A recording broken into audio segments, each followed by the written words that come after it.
So hi everyone, this is Yaman भैया। आज हम बात कर रहे होंगे how to start your IIT JEE preparation. अगर आप एक बच्चे हो जो कि 9th क्लास में 11th क्लास में है और जानना चाह रहे हैं कि मैं अपनी आईआईटी की तैयारी कैसे स्टार्ट करूं, या आप ऑलरेडी 12th क्लास में पहुंच चुके हो और आप देख रहे हो कि अब जो हो गया वो तो छोड़ो, पर बचे हुए समय में मैं कैसे इस चीज को उठा सकता हूं, या एक ऐसे बच्चे हो जो फ्रेश है ड्रॉप ईयर के अंदर, तो वो बच्चा भी इस वीडियो से फायदा उठा सकता है। पिछले 7-8 साल से लाखों बच्चों के अनुभव से जो बेस्ट ऑनेस्ट अंदर से निकलेगा एज इट इज आपके सामने रख दिया जाएगा। मैं आप लोगों को अपने छोटे भाई बहन की तरह देखता हूं, आप मुझे बड़े भाई की तरह देखना। अगर मैं कहीं ऊपर नीचे बोल दूं तो उसको यार इग्नोर करना। कोशिश यह है कि आप बेस्ट निकाल पाओ अपने जीवन के सबसे महत्वपूर्ण 2 से 3 साल के अंदर। Right timing is everything. There are infinite ways to succeed. Success के यार इनफाइनाइट तरीके हो सकते हैं। किसी बच्चे को हो सकती है 12th क्लास के बाद आईआईटी के माध्यम से सक्सेस मिल जाए, किसी को मेडिकल एग्जाम के माध्यम से मिल जाए, किसी को कॉलेज के अंदर अच्छी प्लेसमेंट के माध्यम से मिल जाए, किसी को यूपीएससी एग्जाम या और किसी गवर्नमेंट एग्जाम के माध्यम से मिल जाए, किसी को बिजनेस के माध्यम से मिल जाए। सक्सेस के इनफाइनाइट तरीके होते हैं, पर फेलियर के गिने चुने कुछ तरीके होते हैं। इसी प्रकार से आईआईटी प्रिपरेशन में भी सक्सेस के इनफाइनाइट तरीके हैं। कोई बच्चा है जो 9 से तैयारी कर रहा है वो सक्सीड हो जाता है, कोई बच्चा 11 से कर रहा है वो सक्सीड हो जाता है, वो बच्चे जिनका 11th में बैकलॉग रह जाता है 12th में मीटर खींच जाते हैं वो बच्चे सक्सीड हो जाते हैं, वो बच्चे जो ड्रॉप ईयर में जागते हैं वो बच्चा सक्सीड हो जाता है। कुछ स्कूल के साथ प्रिपरेशन निकाल जाते हैं, कुछ बिना स्कूल के भी प्रिपरेशन निकाल जाते हैं, डमी स्कूल के अंदर। कोई कोटा में जाके काम कर पाता है, कोई अपने शहर के अंदर से काम कर लेता है। तो सक्सेस के इनफाइनाइट तरीके होते हैं, फेलियर के लिमिटेड तरीके हैं। आज आपके साथ सारी के सारे वो लिमिटेड तरीके बताए जाएंगे जिनसे आपको बच के रहना है, क्या क्या आपको करना है। सबसे पहले नेक्स्ट स्लाइड के ऊपर चलते हैं। तो how to start your IIT JEE preparation, ये सारा यार बड़ी मेहनत करके सारी स्लाइड वगैरह बनाई गई है। और हर एक जो चीज है ना, ये यूं समझ लेना हमारे टाइम में तो यार हमें पता भी नहीं हुआ करती थी, अब जाके इतना एकाग्रित करके आपको एक साथ मिल जाएगा। ये है यार, हम मान रहे हैं 11th से आप अपनी तैयारी स्टार्ट कर रहे हो, अप्रैल महीने से बैच स्टार्ट होते हैं, तो अप्रैल से अगले साल की अप्रैल तक 12 महीने बाद आपकी 11th खत्म हो जाती है यूजुअली। 12th आपका बैच यहां पे स्टार्ट होता है, फिर 9 महीने बाद जनवरी में आपका फर्स्ट अटेम्प्ट होता है जेईई मेन एग्जाम का। आने वाले सालों में हो सकता है कि जनवरी वाला पेपर हटा दे एनटीए और ये मार्च के अंदर ही होने लग जाए। यहां पे मैंने ये स्लाइड क्यों बनाया, ये डैश डैश क्यों करा है, क्योंकि ये बड़ा हेक्टिक मंथ होता है बच्चों के लिए। पेपर ही पेपर होते हैं। इधर स्कूल के प्री बोर्ड स्टार्ट होंगे, फरवरी के अंदर आपके प्रैक्टिकल एग्जाम होंगे, मार्च के अंदर आपके बोर्ड एग्जाम होंगे, और उसके बाद अप्रैल के अंदर आपका जेईई मेन होगा। तो बच्चा पूरा बिजी रहता है इस दौरान। और जो बच्चा जेईई मेन क्वालिफाई करता है, जून में उसका जेईई एडवांस और बिटसेट वगैरह जैसे पेपर वो दे रहा होता है अलग से। फिर अब बच्चा पूछते हैं काफी कि भैया टॉप 500 रैंक में अगर मेरे को आईआईटी के अंदर क्रैक करना है तो मेरी क्या आइडियल टाइमलाइन होनी चाहिए। अब ये वो टाइमलाइन है जो एक तरह से आप कह सकते हो कि इंस्टीट्यूट के अंदर जो स्टार बच्चे होते हैं, जो टॉपर बच्चे होते हैं, उनके साथ इंस्टीट्यूट इस टाइमलाइन के ऊपर चलाए जाते हैं।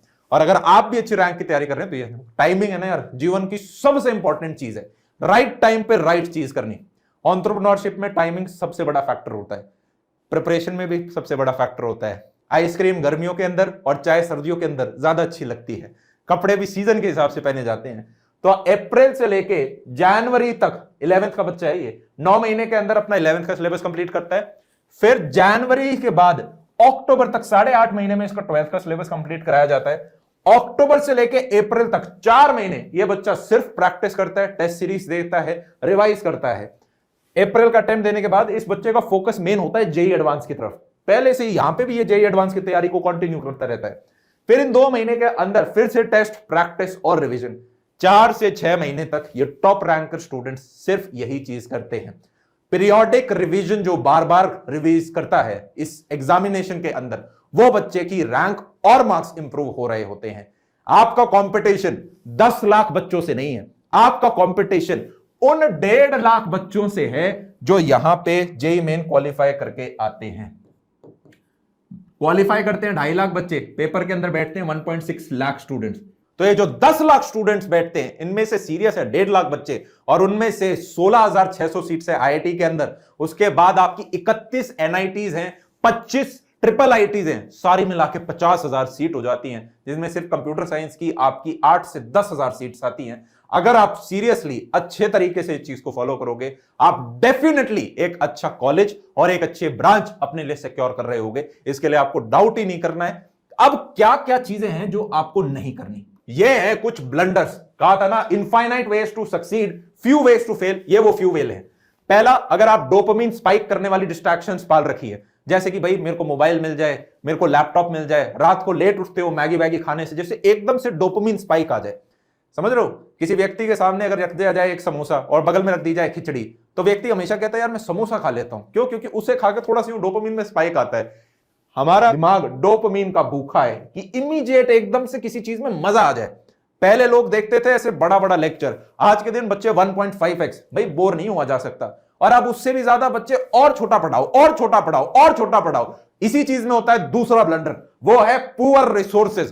पुअर रिसोर्सेज, एक 23 घंटे के चैप्टर को अगर आप YouTube के 6 घंटे शॉर्ट के अंदर देख रहे हो, वन शॉट के अंदर देख रहे हो, तो जनाब आपकी क्या ही तैयारी होगी। बच्चा जब आईआईटी की प्रिपरेशन स्टार्ट करता है तो ये एक बहुत बड़ा अंदर का दुख है, वो आता है एडवांस की तैयारी के लिए। 5 से 6 महीने 8 महीने गुजरते हैं, बच्चा अपने आप जेईई मेंस की तैयारी के लिए रेडी हो जाता है। क्यों? क्योंकि वो पढ़ी जेईई मेंस के लेवल का रहा है। 23 घंटे का चैप्टर 8 घंटे 6 घंटे में नहीं पूरा होता। हाँ, 1-2 चैप्टर कवर करने के लिए आपने वन शॉट देख लिया, समझ आता है। पर कुछ बच्चे हैं कि पूरा सिलेबस वहीं से कर रहे हैं। नहीं, वो देखो यार, YouTube का जो पढ़ाई कराया जाता है, हम खुद 7-8 साल से बच्चों को YouTube पे पढ़ा रहे हैं। बोर्ड के लिए, एग्जाम के लिए वो बहुत अच्छी चीज है, क्योंकि उसके लिए नंबर नहीं लगते, जल्दी से कोई पढ़ा दे, नोट्स दे दे, समझ आ गया सब कुछ। जेईई एग्जाम, यहां पे लेवल हार्ड है, कंपटीशन हाई है, तो आपका टीचर ऐसे होने चाहिए जो आपको अनकंफर्टेबल करे। अगर टीचर की सारी बात ही समझ में आ रही है, सारे क्वेश्चन प्रैक्टिस करा के दे दिया, आप मूवी की तरह देख रहे हो, हाँ मजा आ रहा है, मजा आ रहा है। यूट्यूब पे टीचर चाहे आता हो तब भी, चाह के भी आपको ज्यादा हार्ड क्वेश्चन नहीं कराते। क्यों? क्योंकि हार्ड क्वेश्चन कराते मेजॉरिटी बच्चा वीडियो छोड़ के चला जाता है, और टीचर ये नहीं चाहते, उससे फिर वीडियो रैंक नहीं करता। तो ये बात समझदार बच्चों को समझनी होगी कि आप पुअर रिसोर्सेज पर डिपेंड नहीं हो सकते। एक 23 घंटे का जो लेक्चर है वो उतने ही समय में आपको पढ़ाया जाए, इस चीज का आपको ध्यान रखना है। No periodic revision. क्लासेस ले ली सारी की सारी, पर हमने जाकर रिवाइज नहीं किया। अगर आपकी 2 क्लासेस हो रही हैं, कि यहां पे आपकी एक क्लास हुई और यही क्लास आपकी 2 दिन बाद हो रही है, इनके बीच में आपके मिनिमम 2 to 3 टाइम्स रिवाइज होनी चाहिए। एक तो होना चाहिए प्रॉपर रिवीजन, उसके बाद एक सेकंड रिवीजन होता है जिसे हम बहुत बच्चों को मैं बोलता हूं 10% रिवीजन। टीचर ने 10 पेज लिखवाए, आप 1 पेज के अंदर समराइज करो। फिर जो तीसरा रिवीजन होता है उसको बोला जाता है 10 मिनट रिवीजन, कि अगले दिन जो क्लास है इससे जस्ट 10 मिनट पहले पन्ने पलट के देख लो टीचर ने क्या कराए थे। ये 3 रिवीजन जिस बच्चे ने कर लिए ना, वो उस चैप्टर को बड़े लंबे समय तक याद रखता है। इतने में आपका टेस्ट आ जाएगा, आपको दोबारा वो चैप्टर रिवाइज करना पड़ेगा। सबसे बड़ा ब्लंडर तब होता है, टीचर ने एक चैप्टर पढ़ा दिया, न्यूटन्स लॉ ऑफ मोशन, अब हमने 3 महीने तक उसको पलट के नहीं देखा। 3 महीने बाद वो चैप्टर नया लगता है और बच्चे को फिर से 23 घंटे लगाने पड़ते हैं। जिस बच्चे ने 3 रिवीजन मार रखे होते हैं उसे 2 से 3 घंटे लगाने पड़ते हैं। इतना सॉलिड बड़ा डिफरेंस आ जाता है इससे, ये छोटी सी चीज करने से। तो ये बड़ा बहुत बहुत बहुत बहुत बहुत पीरियोडिक रिवीजन, पीरियोडिक रिवीजन, जिस चैप्टर के आपने 5 से 6 बार रिवाइज नहीं किया वो आप टेस्ट में अच्छे से नहीं दे पाओगे। ये याद रखना। जो टॉपर बच्चे होते हैं ना, ये जो मैंने अभी टाइमलाइन बताई थी, इन 4 से 6 महीने में 50 टेस्ट दे देते हैं। हर टेस्ट के माध्यम से एक बार उनका सिलेबस रिवाइज होता है, तो एक तरह से वो 50 बार सिलेबस रिवाइज कर लेते हैं। तो मिनिमम आपके 5 से 6 रिवीजन तो होने चाहिए। मिसिंग टेस्ट, ये डर के कि यार मेरे नंबर कम आ जाएंगे, मेरे घर वालों को कहीं पता चल जाएगा, मेरे टीचर को पता चल जाएगा, राहुल नेहा बगल में बैठे हैं, मेरे से बात कैसे करेंगे। टेस्ट दो, चाहे 0 नंबर आए चाहे नेगेटिव में मार्क्स आए, इससे हमें रियलिटी पता चलती है। आदमी तभी भागता है जब जीवन में डंडा पड़ता है, डेडलाइन होती है, तभी हम टेस्ट के लिए पढ़ना स्टार्ट करते हैं। टेस्ट स्क्रिप्ट आपने एक बार कर दिया, दूसरी बार आप शर्म ही नहीं करोगे, दनादन सेकंड टेस्ट में, थर्ड टेस्ट में, पता ही नहीं चलेगा, आखिरी टेस्ट में तो आपको बैठना पड़ेगा। वो किससे रिजल्ट आप छुपाओगे। तो इसलिए अच्छा है कि आप अपने टेस्ट के ऊपर बैठे, अपनी गलतियां देखें, कहां कमजोरी कर रहा हूं। और शुरुआत में कम नंबर आते हैं, कोई दिक्कत नहीं, सबके कम आते हैं, सबके कम आते हैं। अगर आप आईआईटी के पेपर के बारे में स्टडी करोगे, और यही होती है कि स्ट्रैटेजी आपके टीचर्स आपको अच्छी बताएं। जो बच्चा 33% स्कोर कर देता है वो तो लेस देन 10,000 रैंक ले आता है। 16,000 सीट से आईआईटी के अंदर 10,000 रैंक ले आता है जो बच्चा 33%। अरे 10 में से 3 सवाल भी अगर आप कर पा रहे हो तो अच्छी बात है जेईई एडवांस लेवल के। तो शुरुआत में लेवल बढ़ने में टाइम लगेगा, पर वहां पे होप नहीं दे देनी है। जिस प्रकार से राहुल होता है ना, कॉलेज के अंदर जाता है, नेहा पहले दिन नहीं मानेगी, फिजिक्स केमिस्ट्री मैथ्स भी पहले दिन नहीं मानेंगे, पर कंसिस्टेंट लगना है। मिसिंग होमवर्क एंड क्लासेस, यह भाई बहुत ही बड़ी चीज है। मैं जब कोटा के अंदर गया, मेरे को रैंडम काफी बच्चे मिल जाते थे, हुडी पहन के रहता, कोई बच्चा पहचान गया, मैं बात करने लग जाता था उससे। यह पता चला 1 साल के अंदर बच्चे अगर 100 गए थे तो 40 से 50 बच्चे अपनी क्लासेस जाना छोड़ देते हैं। यह सुन के मेरे दिमाग ही खराब हो गया। मैंने कहा यार, माँ बाप सोच रहा है बच्चा क्लास जा रहा है, मैंने कहा कोचिंग इंस्टीट्यूट अटेंडेंस लेते हैं, माँ बाप को मैसेज देते हैं, पर बच्चा माँ बाप को गोली दे ही देता है। तो अगर आप ही क्लास नहीं जाओगे, आप ही गच्चा मारना स्टार्ट कर दोगे, आप ही कंसिस्टेंसी ब्रेक कर दोगे, तो फिर यार क्लासेस, सिलेबस, सब कुछ फिर तो बैकलॉग क्रिएट होता जाएगा, राइट। तो आपको यह ध्यान रखना, आपका दिमाग आपको कब बेवकूफ बना रहा है। कि यार कोई नहीं, ये चैप्टर है ना, मैं बाद में कर लूंगा, खुद कर लूंगा, अभी मैं बैकलॉग कर रहा हूं इसलिए अभी की क्लासेस मिस कर रहा हूं। ये सारा आपका दिमाग आपको बेवकूफ बना रहा है। अभी जो प्रेजेंट में चल रहा है वो तो यार हमें करना ही करना है, और बैकलॉग के लिए एक्स्ट्रा टाइम निकालना पड़ता है या फिर बैकलॉग को छोड़ना ही पड़ता है। सिर्फ उतना करते हैं जितना इंपॉर्टेंट होता है। बैकलॉग एक ऐसा शब्द है जो कि आप में से जो नए बच्चे वो बाद में जानेंगे कि क्या होता है, इससे बस दूर रहे। तो अपने आप को 5 में से स्कोर दो, कितना आप स्कोर कर रहे हो अभी प्रेजेंट, जितना लो स्कोर है उतना अच्छी बात है। नेक्स्ट चीज के ऊपर आते हैं। ये जो स्लाइड है ये पेरेंट्स के लिए ज्यादा इंपॉर्टेंट है और बच्चों के लिए भी। ये 24 घंटे हैं, ये 12 घंटे, ये 12 घंटे, सुबह 6 से लेकर 2 बजे तक बच्चा स्कूल के अंदर होता है। ये बड़ी खराब बात है आज के दिन, क्योंकि बच्चे के पास समय नहीं है। तो इसलिए आपको अपने बच्चे के लिए मैक्स टू मैक्स टाइम लेकर आना है।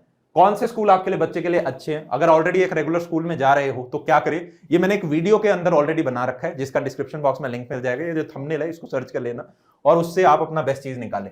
आज के दिन क्लासेस होती है 4 से 5 घंटे की, यार इतना टीचर्स पढ़ा रहे होते हैं। सेल्फ स्टडी 1.5 टाइम्स आपको करनी पड़ेगी, जितना टीचर पढ़ाएगा उससे 1.5 गुना आपको ज्यादा। तो 4 के 6 घंटे, 5 के 7.5 घंटे। स्लीप आपकी 6.5 से 8 घंटे के बीच में होनी चाहिए। स्टडी रेस्ट भाई लगातार दौड़ना पड़ते हैं, बीच में गैप देना होता है अपने आप को, वो करीबन इस सारी पढ़ाई के लिए 2 घंटे का होगा। स्कूल के लिए कहां टाइम बच गया, इस सारे प्रोसेस में 20 घंटे लग गए बच्चे के। अब आप कहोगे सैटरडे संडे तो टेस्ट और रिवीजन के लिए होते हैं, कोचिंग्स के अंदर टेस्ट होते हैं या रिवाइजन के लिए टाइम दिया जाता है। तो ऐसे में बच्चे के पास स्कूल का टाइम नहीं है, इसलिए वो जो वीडियो है उसे जाके आप जरूर देखें और उससे आपको एक आइडिया मिल रहा होगा। राइट, अब आगे अगली चीज के ऊपर, ये मैंने इसलिए बताया था कि स्कूल में इतना टाइम चला जाता है, स्लीप में इतना टाइम चला जाता है, तो बच्चा आईआईटी की तैयारी करेगा कब। अब अगली चीज के ऊपर चलते हैं। Teachers are very important. Research करना, हम अपने टाइम में जब थे, मुझे आज भी याद है, मैं ऑफलाइन जाया करते थे क्योंकि उस टाइम ऑनलाइन वगैरह कुछ नहीं हुआ करता था। आज के दिन तो बच्चे दोनों अपने पास रखते हैं, तो हम जाते थे बड़ी दूर दूर तक। अब आपके बैच में एक टीचर कमजोर है, मतलब आपको नहीं समझ में आ रहे वो टीचर, तो बच्चे के लिए बड़ा चैलेंज हो जाता है। फिर हम अपने टाइम में प्राइवेट ट्यूशन लगाते थे, अच्छे प्राइवेट ट्यूटर्स नहीं मिल पाते थे। तो एक चीज आज के दिन तो क्या है कि कोटा के जो बेस्ट टीचर्स हैं वो सारे आके अब आपको एक जगह पर पढ़ा रहे हैं। पूरी कोटा की जो स्ट्रॉन्गेस्ट टीम बन सकती थी उसको हम ऑनलाइन के अंदर इंडिया की सबसे अफोर्डेबल प्राइसेस के ऊपर लेकर आए। इस चीज के लिए यार हमारे लिए ऑलमोस्ट असंभव था इतने बड़े लेजेंड्स को साथ में लेकर आना। ऐसे लेजेंड्स हैं कोटा में, आप जाके किसी से ही पूछो ये टीचर कैसे हैं, वो आपको बता देंगे टीचर की तारीफ कर रहे होंगे, बच्चे टीचर की तारीफ कर रहे होंगे। और इससे हम अपनी रिसर्च में ये समझे कि भाई पहले आपको अपने टीचर रिसर्च करने जरूरी है। आईआईटी लेवल के टीचर बड़े कम हैं, बोलने के लिए यार काफी सारे टीचर्स अच्छे होते हैं, पर असली टीचर वो है जो बच्चे को अनकंफर्टेबल कर दे। अनकंफर्टेबल इन द सेंस, देखो टीचर बच्चे के लेवल पे नहीं गिरेंगे, टीचर को बच्चे को अपने लेवल के लिए ऊपर लाना है।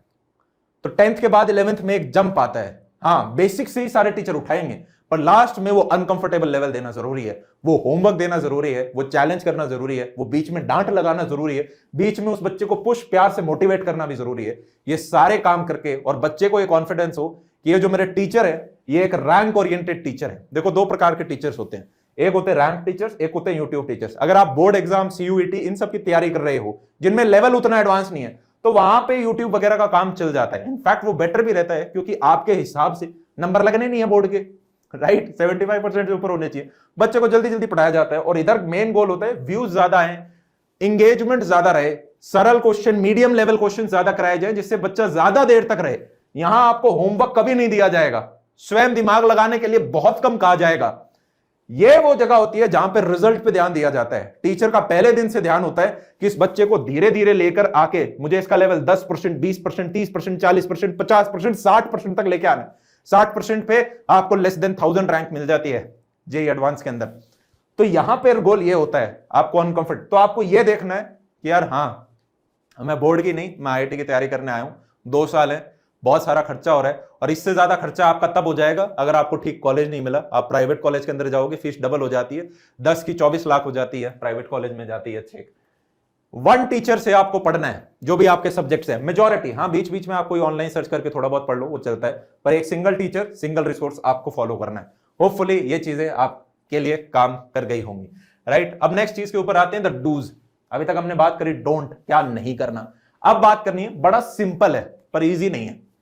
सिंपल समझ गए ना, कि सरल है, मतलब सिंपल स्टेप्स हैं, पर हर कोई नहीं कर पाता है, उतने आसान नहीं है। देखो अगर आपने अपने वो ब्लंडर्स हटा दिए, डिस्ट्रैक्शन हटा दी। मेरे पापा मुझे आज भी याद है कहा करते थे कि बेटा, मैं लड़का था, कि कोई भी लड़की आए तो यूं सोचना लड़की के सर के ऊपर बर्बादी लिखी है। तो मैं पहले ही इंट्रोवर्ट था और मैं इतना मान लेता था, तो मैंने किसी से बात ही नहीं करी। अब वो चीज कुछ ना कुछ इसी प्रकार से लड़कियां भी सोचे कि इन चीजों में कोई कुछ नहीं रखा है। आपके स्कूल बदल जाएंगे, कॉलेज बदल जाएंगे, राइट, और इवेंचुअली कौन अपने पैरों पे कितने कंठस्थ तरीके से खड़ा है वो मैटर करेगा। अगर आपकी जीवन में कुछ औकात होगी तभी लोग आपको पूछेंगे। अभी आपके माँ बाप आपके लिए सारे रिसोर्सेज लेकर आ रहे हैं तो हमें लगता है जीवन आसानी से चल रहा है, पर आज से 10 साल बाद जब आप 25 साल की उम्र में होंगे तब आप में से हर एक व्यक्ति 8 से 10 घंटे काम कर रहा होगा, अपने पैरों पे खड़ा होना पड़ेगा। कोई होगा जो ज्यादा अच्छा कर जाएगा, कोई होगा जो कम, और उस टाइम पे क्या कहा जाता है, do not fear failure but be terrified of regrets. दिमाग में मेरे ये नहीं आनी चाहिए कि यार मैं और बेहतर कर सकता था पर मैंने किया नहीं। अपना बेस्ट दे दो, रिजल्ट का मत सोचो यार, बस ये देखो कि अपने 24 घंटे के अंदर क्या मैंने आज अपना बेस्ट दिया, क्या आज अपना बेस्ट दिया। और बेस्ट का मतलब यार ये नहीं होता है, एक चीज मैं और यहां पे क्लियर करना चाहूंगा। एक बच्चा होता है जो क्या करेगा, एक दिन में ही सारा जोश दिखा देगा कि यार आज तो मैं सब कुछ फाड़ दूंगा, आज 12 घंटे पढ़ा, कल वो 10 घंटे पढ़ रहा है, फिर डेड, जीरो, क्योंकि थक गया ना, अब अगले तीसरे दिन रेस्ट लेना जरूरी है। फिर वो देख रहे कि हाँ यार आज मैं 3 घंटे पढ़ लेता हूं, फिर अगले दिन वो गायब हो गया, 1 घंटे पढ़ रहा है, फिर वो डिमोटिवेट हो रहा है, फिर ऐसे डाउन। और वहीं पे एक बच्चा होता है जो कंसिस्टेंटली अपना 7 घंटे 6 घंटे 8 घंटे 7 घंटे पढ़ता जाता है। यह बच्चा इवेंचुअली ज्यादा घंटे स्कोर कर रहा है। तो फिर हम जब देखते हैं ना कि यार बच्चे बोलते हैं भाई मैं 7-8 घंटे पढ़ता था, वो 7-8 घंटे की जो सेल्फ स्टडी है वो मोर देन सफिशिएंट है, बजाय कि आप सिंगल दिन पंप मारे। होपफुली आपको डूज क्या है, फिक्स स्लीप शेड्यूल। फिक्स्ड यहां पे कीवर्ड है। देखो आप सुबह पढ़ाई करते हो, आप लेट नाइट 2 बजे तक पढ़ाई करते हो, व्हाटएवर वर्क्स फॉर यू। मैंने इसके ऊपर एक डेडिकेटेड वीडियो बना रखा है जिसका लिंक आपको मिल जाएगा। आप बस ये ध्यान रखें, मम्मी पापा चाहते हैं बच्चे उनके 10 बजे सो जाएं, बच्चे चाहते हैं कि हम रात के 2 बजे तक पढ़ाई करें। दोनों से आपको बराबर ही आउटपुट मिलेगा। 2 साल का समय, हमें जीवन का युद्ध नहीं लड़ना, 2 साल का युद्ध लड़ना है। जिस टाइम में आपको ज्यादा मजा आता है पढ़ने में उस टाइम पढ़ें। बस 3 चीजों का ध्यान रखें। क्या कि भाई अगर अगले दिन आपकी क्लासेज हैं तो क्लास से पहले आपकी 6 से 8.5 घंटे की नींद होनी चाहिए। अब अगर आप 2 बजे, क्लास ही 6 बजे है तो 2 बजे आप नहीं सो सकते, टाइम नहीं मिलेगा। आपका स्कूल है सुबह जल्दी तो आप रात को 2 बजे नहीं सो सकते। फिर अगर आप वो बच्चे हो जिसके रात को मैगी खाने का मन करता है, ठीक है, लेट नाइट टीवी देखने का मन करता है मम्मी पापा के सोने के बाद, तो फिर आप कोशिश करो रात को आप ना पढ़ाई करो, राइट। और जिस भी टाइम आप सोएं वो एक फिक्स्ड टाइम होना चाहिए। ऐसा नहीं आज तो 10 बजे सो गए, किसी दिन 2 बजे सो गए, किसी दिन 12 बजे सो गए रात के, तो आपका कभी भी एक शेड्यूल टाइम टेबल नहीं बन पाएगा। Next, attend all classes. सारी क्लासेस अटेंड करनी है। Revise 2 to 3 times before next class. बता ही दिया मैंने कैसे रिवाइज करोगे। एक तो अपने नोट्स आपने रिवाइज कर लिए, फिर 10% रूल हो गया, फिर 10 मिनट रूल हो गया, हमने सारे के बारे में बात कर ली। फिर periodic revision via test, practice and recall. कोई भी टेस्ट है, अरे ये तो रिवीजन का माध्यम है, सर ने होमवर्क दे दिया, अरे ये तो रिवीजन का माध्यम है। चीज समझ में आ गई। कौन से स्टडी मटेरियल फॉलो करना है, जो आपने टीचर सेलेक्ट की है वही टीचर आपको बताएंगे कौन सा स्टडी मटेरियल फॉलो करना है। और उधर एकलव्य बच्चे की तरह टीचर पे एक बार रिसर्च कर लिया तो फिर टीचर जो मटेरियल बता रहा है उस पर बिलीव कर लेना। पीरियोडिक रिवीजन वाया ये हो गया। लेवल, ये बड़ा इंपॉर्टेंट पॉइंट है। जैसे बच्चा 11th के अंदर आता है सबसे पहले देखता है वो रैंक 1 ने किस हिसाब से पढ़ाई करी, मैं भी रैंक 1 की तरह पढ़ाई करूंगा, इसने इतनी सारी किताबें लिखी मैं भी इतनी सारी किताबें पढ़ रहा हूं। ये हमें ध्यान नहीं रखना है। देखो यार फिर से बता देता हूं, चीजें सिंपल है। 16,600 सीट्स है, मात्र 33% पे आपकी लेस देन 10,000 रैंक आ जाती है। अगर आप 40% स्कोर कर देते हो तो आपकी लेस देन 5,000 रैंक आ जाती है, और अगर आप 55% स्कोर कर देते हो तो आपकी लेस देन 1,000 रैंक आ जाती है। तो इसलिए आपका गोल ये होना चाहिए, वो जो टाइमलाइन हमने बताई थी, लेवल टीचर आपका धीरे धीरे बढ़ाएंगे। पहले अपना लेवल कोशिश करो 40%, 45% तक आए। पहले दिन ही 65% तक मत करो। ये एडवांस लेवल की बात हो रही है, जेईई एडवांस लेवल की। पहले दिन अपना 45%, पहला दिन मतलब जब आप पहली बार चैप्टर पढ़ रहे हो। ऐसा नहीं कि एक चैप्टर पढ़ा तो बस एंड तक समेट दूंगा, जितने स्टडी मटेरियल्स हैं सारे के सारे, इस चैप्टर का एक क्वेश्चन भी मेरे से नहीं बच सकता। उसकी बजाय वही टाइम अपने सभी सब्जेक्ट्स के अंदर डिवाइड करो। एक सब्जेक्ट के सुपर भक्त और एक सब्जेक्ट को छोड़ मत दो, क्योंकि हमें नंबर्स तो सबके बराबर ही मिल रहे हैं। Specially chemistry, physics, JEE Mains level में तो आपको इनमें ज्यादा नंबर मिलेंगे। तो इसलिए लेवल हमें पहले अपना सबका ठीक ठाक लाना है। उसके बाद जब सारा सिलेबस कंप्लीट हो जाएगा फिर प्रैक्टिस और टेस्ट सीरीज के माध्यम से आपका वो लेवल 45 से 55 से 65% की तरफ जा रहा होगा। ये एक ऐसी गलती है जो हर एक बच्चा शुरुआत के कुछ चैप्टर्स के साथ करता है चैप्टर आता है काइनेमैटिक्स, बच्चा कहता है study material done, NCERT done, previous 45 years done, JEE Mains के प्रीवियस ईयर्स डन। इतनी एनर्जी काइनेमैटिक्स पे लगा दी कि उधर मोल कॉन्सेप्ट कमजोर रह जाता है या उधर क्वाड्रेटिक इक्वेशन और ट्रिग्नोमेट्री थोड़ा सा छूट जाता है। तो इस चीज को आपको बैलेंस करके चलना है। फिर आप अपना सिलेबस जब टाइम पे खत्म कर लें, देखो वो आइडियल टाइमलाइन थी जो 12th का सिलेबस अक्टूबर तक खत्म कर रहा था, पर उसके आप जितना पास रह पाए, नवंबर दिसंबर सिलेबस कंप्लीट करके फिर रिवीजन वाले मोड में आना है, और रिवीजन थ्रू आउट ईयर भी रखना होता है। और डिस्ट्रैक्शंस इज इक्वल टू बर्बादी। कोई भी डिस्ट्रैक्शन है उसके ऊपर बर्बादी इमेजिन कर लेना। आप किसी लड़के को आते हुए देखते हो, ऑपोजिट जेंडर को आते हुए देखते हो, तो यूं सोच लेना इसके ऊपर बर्बादी है। दोस्त कभी भी सही गाइड नहीं करेंगे आपको इस एग्जाम के अंदर, आपके टीचर कर देंगे, आपके पेरेंट कर देंगे, पर दोस्त आपको सही गाइड नहीं करेंगे, वो हमेशा मिस गाइड करेंगे। नहीं भाई इस मैथ सी वर्मा ठीक है, नहीं यार इसमें बीएम शर्मा अच्छी है, नहीं यार इसमें डीसी पांडे अच्छी रहेगी, नहीं यार इसमें ये किताब कर लो, एनसीईआरटी बहुत अच्छी रहेगी। ठीक है, अलग अलग प्रकार के आपको चीजें मिल रही होंगी, उनसे दूर रहें, अपनी टीचर्स की सुने, राइट। ये फिक्स शेड्यूल को फॉलो करें, ब्लंडर्स आपको पता है, और एक चीज का विश्वास रखें, हमें अगर हमने इन चीजों को फॉलो किया, बहुत सारी सीट्स अवेलेबल हैं, आपको मात्र एक सीट चाहिए उनमें से, राइट। अपना बेस्ट दे, और फिर ऐसे मत सोचो कितने मार्क्स आ रहे हैं क्या नहीं आ रहे, आपने बेस्ट दिया 100% आने, और नहीं आया तो यह पता चल जाएगा कि पढ़ाई तो हमारे लिए नहीं है, और रिग्रेट एटलीस्ट नहीं रहेगा, फिर जीवन में कुछ और चीज देख लेंगे। There are infinite ways to succeed. बड़ी लंबी लाइफ है, 2 साल है, बड़े ठीक है, काम कर गए बहुत अच्छी बात, नहीं तो उसके बाद भी मैं रुकूंगा थोड़ी ना। इस वीडियो के साथ अब मैं रिकमेंड करूंगा कि आप 2 टीचर्स हैं जिनके वीडियो और साथ में देखें। One is by SKM sir, he is known as the God of organic chemistry. YouTube पे सर्च करना, आपके सामने आ जाएंगे, और इन्होंने बता रखा है कि ऑर्गेनिक केमिस्ट्री कैसे पढ़नी है, मैं नीचे डिस्क्रिप्शन बॉक्स में लिंक दे दूंगा। सेकंड टीचर आपके विकास गुप्ता सर हैं, is the author of black book, legendary teacher है, लेजेंडरी, और इनके बारे में भी आपको नीचे डिस्क्रिप्शन बॉक्स में एक वीडियो होगा जिसको आप देख सकते हैं। और सिमिलरली अगर आपको इनऑर्गेनिक केमिस्ट्री के लिए Vijay sir, he is known as the God of inorganic chemistry, Google कर लेना, वहां पे भी आ जाता है।